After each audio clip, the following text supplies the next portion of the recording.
Ular yosh, boy va jinoyat olamining eng shov-shuvli yulduzlari. Otalarining nufuzli soyasida ulg'aygan, biroq o'z uslublarini yaratgan. Ular qanday qilib jinoyat qoidalarini o'zgartirdi? Qanday qilib boylik, qudrat va jinoyat dunyosining kesishgan cho'qqisiga chiqishdi? Bu hikoyaning faqat boshlanishi. Tayyor bo'ling, sirlar ochiladi. Har doimgidek videoni ikkilanishga undaydigan savol bilan boshlayman. Agar orqadan pichoq urilsa, birinchi kimdan shubhalanasiz? 1. Qo'shnilardan. 2. Yaqin do'st. 3. Begona odam. 4. Oila a'zosi. Videoni to'xtating. Haqiqatni ajratish qiyin. Kommentariyaga qarab emas, shaxsiy fikringizni yozing. Bu mustaqil fikrlash qobiliyatini mustahkamlash uchun muhim. Jinoyat olami faqat qorong'u ko'chalar va qorong'u yuzlardan iborat emas. Bu yerda ham boylik, hashamat va nufuzning o'z qoidalari bor. Bugun otasining kuchli soyasida ulg'aygan va o'zining o'zgacha uslubi bilan jinoyat olamida nom qozongan odamlar haqida gaplashamiz. O'g'rilar sharaf kodeksi doimo shunday degan: o'g'rining xotini va farzandi bo'lmasligi kerak. Oila avtoritetning zaif nuqtasi hisoblanadi. Biroq bu qoida allaqachon majburiy bo'lmay qolgan.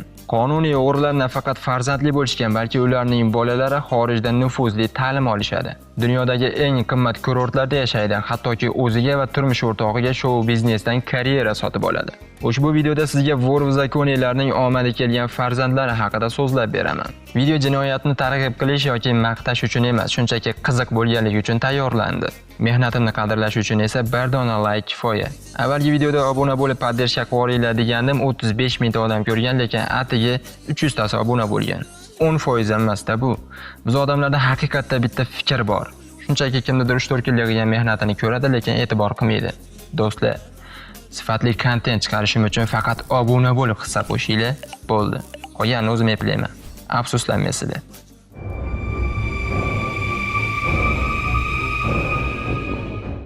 A-Studio guruhining vokalchisi pop yulduz Ketti Tapuriya o'z otasi haqida ko'p gapirishni yoqtirmaydi. U Gruziyada mashhur qonundagi o'g'ri bo'lgan Andro Tapuriyaning qizi. Biroq Ketti musiqiy karyerasida aynan otasining xizmatini inkor eta olmaydi. Ketti Tapuriya 1986-yil 9-sentyabrda Tbilisida tug'ilgan. U bolaligidan mashhur bo'lishni orzu qilgan va otasi uning har bir tashabbusini saxiylik bilan moliyalashtirgan. 8 yoshidan 12 yoshigacha u yosh model qizlar uchun tashkil etilgan maktab studiyalarida tahsil olgan. Musiqa bilan esa erta yoshlikdan shug'ullana boshlagan. Ko'pchilikka ma'lumki, nufuzli bolalar vokal tanlovlarda sovrinli o'rinlarni egallash anchayin xarajat talab qiladi. Andro esa qizining eng nufuzli musiqiy tanlovlardagi g'alabalarni pul bilan ta'minlab turgan. 12 yoshida Ketti Do'stlik dengizi xalqaro tanlovida birinchi o'rinni egallaydi. 14 yoshida esa Yulduzlar sari yo'l tanlovida Grand Prixni qo'lga kiritadi. 1998-yilda u bolalar musiqiy maktabini tamomlaydi va musiqiy bilim yurtiga o'qishga kiradi. Bu o'qishni 2003-yilda tugatadi, ammo bolalar tanlovlari davri ortda qolgan edi. Endi professional sahnaga chiqish vaqti kelgandi. 2004-yil oxirida 18 yoshda Ketti A-Studio guruhiga vokalist sifatida qo'shiladi. Rasmiy versiyaga ko'ra, taniqli gruzin prodyuseri Nato Dambadze Kettining vokalini eshitib, uni guruhga tavsiya qilgan. A-Studio guruhi Tbilisiga gastrol bilan kelganda, ushbu yozuvni eshitib qizning ovozidan hayratga tushadi va uni Moskvaga taklif qilishadi. Ammo aslida voqealar unchalik oddiy emas edi. Nato Dambadze Andro Tapuriya bilan yaqin aloqasi bo'lgan kriminal avtoritet Ali Kartsevazdening rafiqasi edi. Guruh professional, ammo mashhur bo'lgan vokalist Polina Grifitsini 18 yoshli hech kim tanimagan qiz bilan almashtiradi. Bu sir faqat bitim ishtirokchilariga ayon edi. Shu voqealardan keyin A-Studio guruhining ishlari keskin o'sib ketadi. Ularning barcha kliplari telekanallarda aylantirilardi. Qo'shiqlari radiolarda tinimsiz eshitilardi. O'zlari esa yirik musiqiy festival va shoularning doimiy mehmoniga aylanishgandi. Aniq ko'rinib turibdiki, guruhga katta pullar kiritilayotgan edi. 1989-yilda 33 yoshli qonundagi o'g'ri Antimos Kuxileva Ukraina poytaxti Kiyev yaqinidagi Irpen shahriga ko'chib o'tadi. U bilan birga tug'ilishi Suxumida bo'lgan o'g'li Nurik ham Ukrainaga keladi.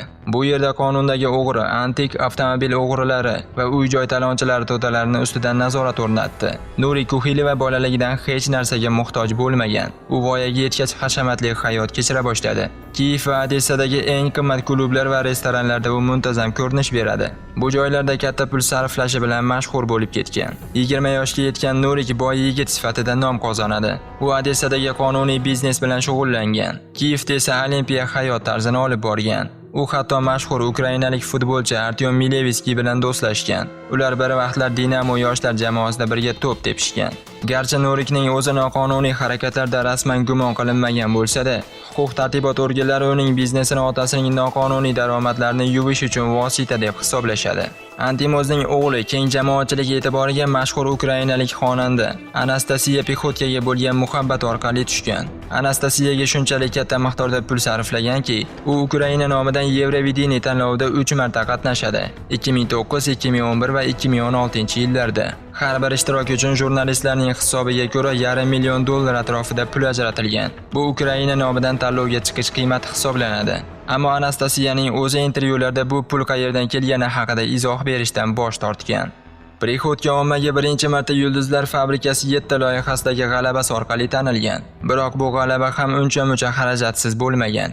Prodyuser Vladimir Feripontovning so'zlariga ko'ra, fabrikaga kirish $50-60 ming atrofida bo'lgan. Har bir ustoz bilan individual mashg'ulotlar $10 ming ga tushgan. Finaldagi g'alaba esa $70-80 ming ga baholangan. Bularning hech biri rasmiy ravishda isbotlanmagan. Ammo Ukraina migratsiya xizmati Gruziya ichki ishlar vazirligidan Norikning Gruzin fuqaroligi haqida ma'lumot oladi. So'ngra uning Ukraina va tashqi pasportlari noqonuniy yo'l bilan olinganini aniqlab bekor qilinadi. 2002-yilda Odessada pasport olganda va keyinga qayta rasmiylashtirilganda har xil tug'ilganlik guvohnomalari, biri Adjarada, boshqasi esa Abxaziyada 1 yillik tafovut bilan ishlatilganligi fosh bo'ladi. Ukraina hukumati Norikni mamlakatdan chiqarib yuborishga urinadi, biroq birinchi instansiya sudi bu talabni rad etadi. Shundan so'ng ishlar uzoq davom etgan sud jarayoniga botib ketadi. Taryelanyani jinoyat olamida Taro laqabi bilan mashhur. Postsovet hududlaridagi eng nufuzli vor-zakoniylardan biri va Kutaisi guruhining yetakchilaridan biri hisoblanadi. U o'zining qariyb 10 yillik qamoq jazosini o'tayotgan vaqt ichida uning o'g'li Buba Anyani, to'liq ismi Babuba, hayotini butunlay boshqa yo'lda davom ettirgan. Buba 25 yoshida hayotini Parij hamda Barselonada o'tkazgan. Bu 1990-yillarning ikkinchi yarmi va 2000-yillarning boshiga to'g'ri keladi. Aynan o'sha paytlarda Taro xorijda yashagan. 2006-yilda oilasi bilan Moskvaga qaytishga majbur bo'ladi, chunki Taro Ispaniyada huquq-tartibot organlaridan qochib yurgan edi. Unga pul yuvish va jinoyat guruhini tashkil qilish ayblari qo'yilgan edi. Moskvada Buba o'qishni Britaniya xalqaro maktabida davom ettiradi. Bu maktab asosan xorijliklar yoki farzandini ingliz dasturi asosida o'qitmoqchi bo'lgan badavlat ruslar uchun mo'ljallangan edi. Aynan shu ta'lim unga Buyuk Britaniyada oliy ma'lumot olish imkonini beradi. U London universitetining biznes maktabida tahsil oladi. So'ngra o'z mehnat faoliyatini dunyodagi eng yirik moliyaviy konglomeratlardan biri bo'lgan City Groupda moliyachi sifatida boshlaydi. 2017-yilda esa u o'zini OO Neft nomli kompaniyasini tashkil qiladi. Kompaniya turli yoqilg'ilar, qattiq suyuq va gazlangan mahsulotlarni ulg'urchi savdosi bilan shug'ullanardi. Birinchi yildanoq kompaniya 8 million rubl daromad ko'rsatgan. Ammo moliyaviy muvaffaqiyatlar bilan birga Buba Anyani oltin yoshlarga xos odatlardan ham xoli emas. Masalan, u tezlikni yoqtiradi. Bu xatti-harakati 2015-yil mart oyida Moskvaning yangi Arbat ko'chasida sodir bo'lgan yirik avariya bilan yakun topgan. O'sha tunda Buba boshqaruvidagi hashamatli Mercedes Torius katta tezlikda harakatlanib oldida kelayotgan Volkswagenga borib uriladi. Urilishdan so'ng crossover boshqa mashinaga tegib ketadi va yo'lakka uchib ketadi.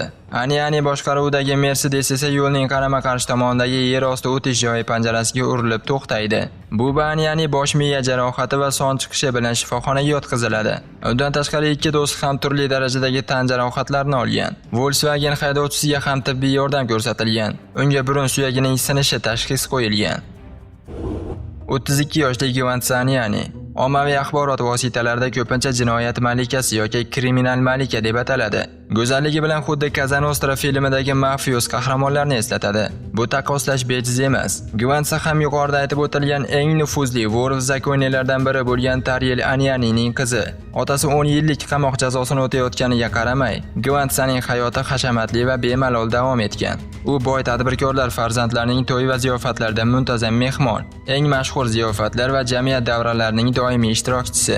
Gvantsa Moskvada yashaydi, ammo tez-tez xorijga sayohat qiladi va otasining vatani Gruziyaga ham tez-tez borib turadi. Uning eng sevimli dam olish maskanlari Mykonos oroli, Gretsiya, Monako va Sochi.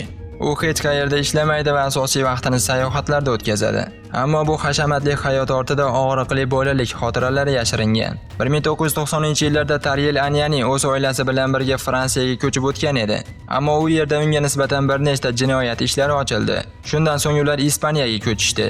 U yerda Taro o'zining bizneslarini yo'lga qo'ydi. 2005-yilda Ispaniya huquq-tartibot organlari tomonidan OSA nomli yirik maxsus operatsiya o'tkazildi. Maqsad rus mafiyasini yo'qotish edi. Bu operatsiyada 400 dan ortiq politsiyachi, zirhli texnika va vertolyotlar ishtirok etgan. Anyaniga tegishli bo'lgan 50 dan ortiq obyektlar Marbella, Torre, Nosa, Barselona va Alicante shaharlarida tintuv qilingan. Ammo Taroni qo'lga olishning imkoni bo'lmadi. U yana yashirinishga muvaffaq bo'ldi. Buning evaziga Ispan hukumati 12 yoshli qizi Givansani hibsga oladi va voyaga yetmaganlar koloniyasiga joylashtiradi. Ispaniyadagi gruzin diasporasi sudga murojaat qilib, uni garov evaziga yoki kafillik bilan ozod qilishni so'ragan. Ammo bu talab rad etilgan. Gruziya TV ma'lumotlariga ko'ra, Ispan tomoni Givansani faqat ota-onasi kelib olib ketgandagina ozod qilishini bildirgan. Ammo ular kelmagan. Shunday qilib Givansa 4 kundan keyin ozodlikka chiqqan. Bu voqealardan keyin Tariel Anyani Rossiyaga qaytib keladi va Gruziya fuqaroligidan voz kechadi. Sergey Asatryan 1986-yil 4-dekabr kuni Tbilisi shahrida tug'ilgan. Uning shaxsiy hikoyasini boshlashdan oldin avvalo otasi Eduard Asatryan, tanilgan laqabi bilan Edik Asatryan haqida to'xtalib o'tish kerak. Eduard Asatryan 1990-yillarning boshida Vorov-Zakoni unvoniga sazovor bo'lgan va yil davomida mashhur Det Hasanning eng yaqin sheriklaridan biri hisoblangan. Uni ko'p hollarda Asatrina kattasi deb atashgan. U moskvalik arman jinoiy klanlarining vakili sifatida tanilgan. Hatto ba'zilar ta'kidlashicha, Sobchak unga moliyaviy masalalarda ishonch bildirgan. Sergeyning jinoyat olamidagi yuksalishi juda erta boshlangan. 2008-yilda atigi 22 yoshida Moskvadagi hashamatli restoranlarda u Aslan Usayan Det Hasan ishtirokida Vorov-Zakoni maqomini oladi. Biroq oradan ko'p o'tmay bu unvon otasining obro'si hisobiga va oldindan berilgan avans sifatida taqdim etilgani haqida mishmishlar tarqaladi. Sergey Asatryan o'zini klassik vor yo'lidan emas, balki haddan tashqari dabdabali va vor maqomiga yot turmush tarzi bilan namoyon qila boshladi. O'sha vaqtda ham ko'plab avtoritetlar hashamatli uylar, xorijiy mashinalar va boyliklardan zavqlanayotgan bo'lsa-da, Sergey buni ochiqchasiga yo'yoki ko'z-ko'z qilish uchun qilardi. U Moskvadagi qimmat restoranlarda dabdabali ziyofatlar uyushtirar. Bentley avtomobillari kolleksiyasiga ega, qo'lda yasalgan oltin telefon bilan faxrlanar va faqat brend kiyimlarda ko'rinish berardi. Shu sababli uni Seryoga Bentley yoki Glamour War deb atay boshlashdi. Bu esa jinoyatchilar olamida unchalik maqtagulik laqab emasdi. Eng ajablanarlisi shundaki, 28 yoshigacha Sergey biror marta ham qamoqda bo'lmagan. Bu holat ham uni jinoyatchilar orasida shubhaliroq qilib ko'rsatgan. Ammo u ham oxir-oqibat huquq-tartibot organlarining e'tiboridan chetda qolmadi. 2010-yilda Moskvada ilk bor hibsga olinadi. Yonidan giyohvand moddalar topiladi. Yonidagi do'stlaridan esa ovozsiz to'pponcha aniqlanadi. Bu esa to'liq jinoyat ishi uchun yetarli asos edi. Shunga qaramay, boy va yaxshi tanish-bilishlarga ega Sergey kuchli advokatlar yordami bilan hibsdan qutulib qoladi. Avvaliga uni uy qamog'iga chaqirishadi. Keyinchalik esa ish butunlay yopiladi. Hatto advokatlar Sergeyni militsiya kaltaklagani uchun da'vo qilishga ham ulgurgan. O'sha safar uni qamoqqa joylashning imkoni bo'lmadi. Bu oddiy yoshlar emas, balki o'z oilasining kuchli soyasida yuksalgan, jinoyat olamida o'z o'rnini topishga urinayotgan murakkab shaxslar. Ularning hikoyasi boyligi va qudrat ortiga yashiringan qarama-qarshiliklar to'qimasidir. Bu yerda faqat kuch emas, mantiq va jasorat ham muhim rol o'ynaydi. Har doimgidek videoni oxirigacha hamma ham ko'ravermaydi. Agar siz meni ko'rib turgan bo'lsangiz yoki video yoqqan yoki mehnatimni qadrlaysiz. Agar shunday bo'lsa, siz hurmat qilishimga loyiqsiz. Sizni tanib olishim uchun kommentariyaga xarizmatik kalit so'zini yozib qoldiring. Videoga like bosing. Agar xarizmatikda yangi bo'lsangiz, keyingi videolarni o'tkazib yubormaslik uchun obuna bo'ling. Afsuslanmaysiz. Biz esa keyingi videoda ko'rishguncha xayrlashamiz. Маленький и шустрый я бродяга, и не выйдет из меня трудяга.